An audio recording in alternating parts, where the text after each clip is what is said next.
Today is December 30th, 2021. This is Mordecai, host of the updates, bringing you your daily Elden Ring update. There is a ton of news about Elden Ring today, and that's because the Edge magazine issue, which contains an interview with Elden Ring's creator, Hidetaka Miyazaki, was finally released today. I already went over a small part of it, as some preview pages were shown in the last few days, but we still have the rest of it to go through, so let's begin. So the interviewer starts off by asking Miyazaki what memories stand out among his conversations with George R.R. Martin. Miyazaki responds by saying that the process typically involved he and his team going to America and visiting Martin in his home in Santa Fe, New Mexico. Essentially, they went to his hometown and most of their conversations happened there. Initially, Miyazaki felt apprehensive about their talks as there's a large generation gap between them, but eventually they bonded over their shared love for the fantasy genre, and it kinda became like speaking to an old friend for Miyazaki. Apparently, Martin already knew about the Dark Souls games and what they were about, so Miyazaki says that this made him really happy as someone he looks up to has heard of his work. Early on, Miyazaki says that he and Martin gained a very good level of respect for each other, as it was important to establish the foundation of the game and make sure Martin understood and respected the fact that they did not want him to write the game's present-day story, dialogue, or item descriptions. This is because Miyazaki believed that it would limit the inspirations they would get from him. So they agreed early on that Martin would be writing the foundation of the game instead. And this is basically the historical element of the game, and the occurrences that took place long before the events of the main game itself. Miyazaki says that he started off by giving Martin vague themes and ideas, and he would get back to them with more ideas himself, like how about this or how about that. And that back and forth started the exchange that would eventually lead to what Martin wrote for the game.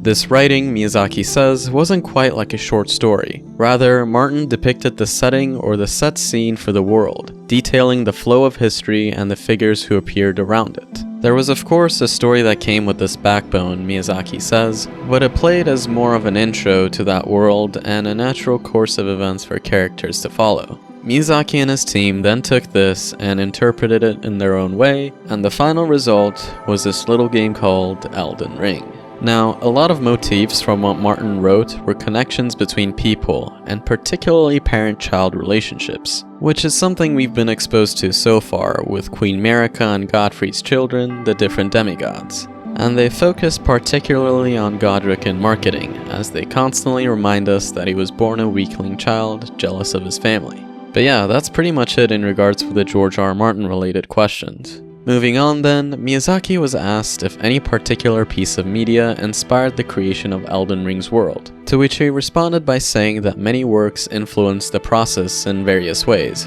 These are works such as The Lord of the Rings, the Eternal Champion series by Michael Moorcock, and aspects of certain tabletop RPGs such as RuneQuest, which by the way seems to have inspired Malenia's design. I mean, just look at this cover. I'm just glad that we finally have something that wasn't ripped off from Berserk. But anyway, Miyazaki was also asked about whether they had to expand the team considerably, given that an open world game requires more visual assets. And he replied by saying that yes, both the team's scope and outsourcing needs increased due to the scale of the world. An example he used was the creation of something that exists in vast quantities in the world, such as trees and vegetation, which Miyazaki says they created by using a more procedural system to generate those things, and that it ultimately accounted for 80% of the task, with the artists eventually going in and adding in the finishing touches by hand. Later on, Miyazaki was asked about his thoughts on the Demon's Souls remake, to which he replied by saying that he wasn't directly involved with the project and that he actually hasn't played it. But that's because he doesn't enjoy playing games he's made, something that we talked about in an update from a few days ago. And while he wasn't involved with the project, Bluepoint didn't change the AI or anything, so it still plays like a Miyazaki game through and through. He says that despite not playing it, he's very glad to see an old game of his get remade in a way like this, with brand new current-gen graphics. Especially since new players can play it now, so the whole thing has made him very happy. The fact that the original Demon's Souls is rugged and had a rough development was a cause for concern for Miyazaki after hearing it was going to be remade. But after the game came out, he was happy to see people's reactions to it, as they were enjoying it a lot. And I can personally attest to that, as it made spending hours hunting down a PS5 ultimately worth it. Miyazaki also says that it was fun to see Bluepoint come up with things that he didn't consider and to approach visuals and mechanics in a way that they couldn't do it back in the day. So essentially, seeing the new thought process and techniques was something really exciting and interesting to him. However, he was then asked kind of a spicy question, and that is whether the impressive graphical fidelity of the Demon's Souls remake put extra pressure within the Elden Ring team, given that both games will sit side by side with each other on the PS5 with inevitable comparisons. And Miyazaki responded by saying yes, his graphics creation staff felt that pressure more than anyone else, and not just with Elden Ring, but with all the games they made. He explains that graphical fidelity is not something they put a top priority on. So this is an area where he feels apologetic towards his graphics team because he realizes that they work very hard.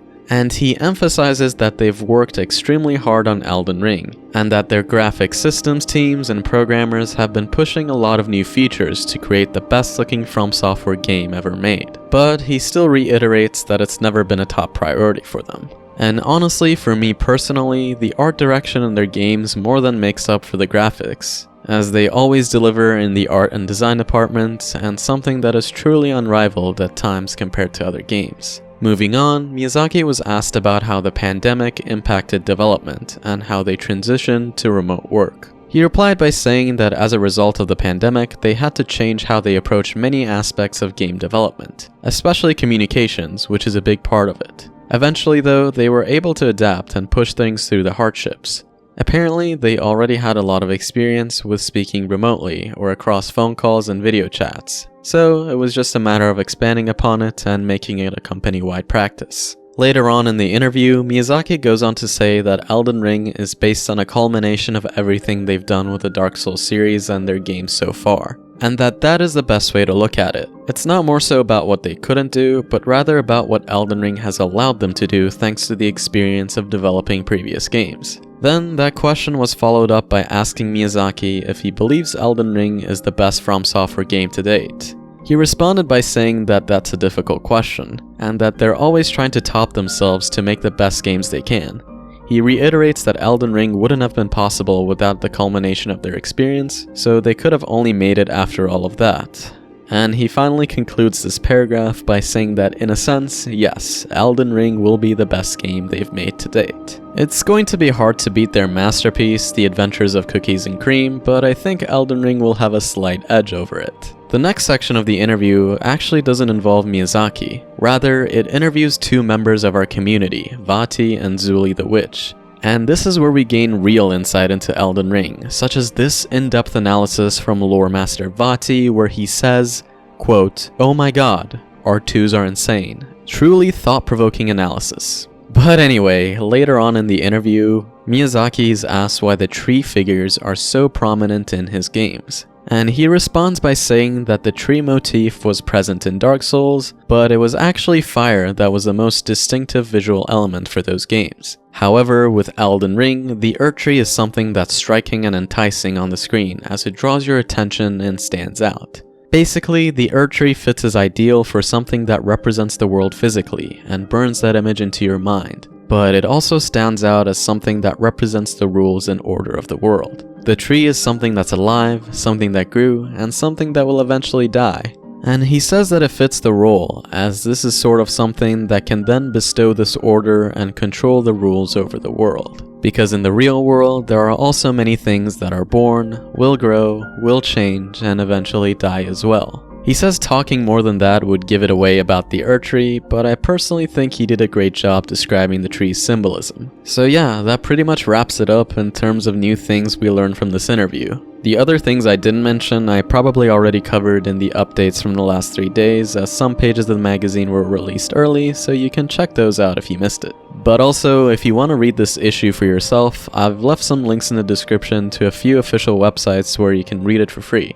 I believe the physical copy of the issue has already sold out, but it's not shipping for a few weeks anyway. So yeah, I hope you found this video to be helpful in summarizing this really cool interview. I'd say this is a pretty solid note to end the year on, as we're about to enter the year in which the game will finally release. So for now, this has been your daily Elden Ring update for December 30th, 2021.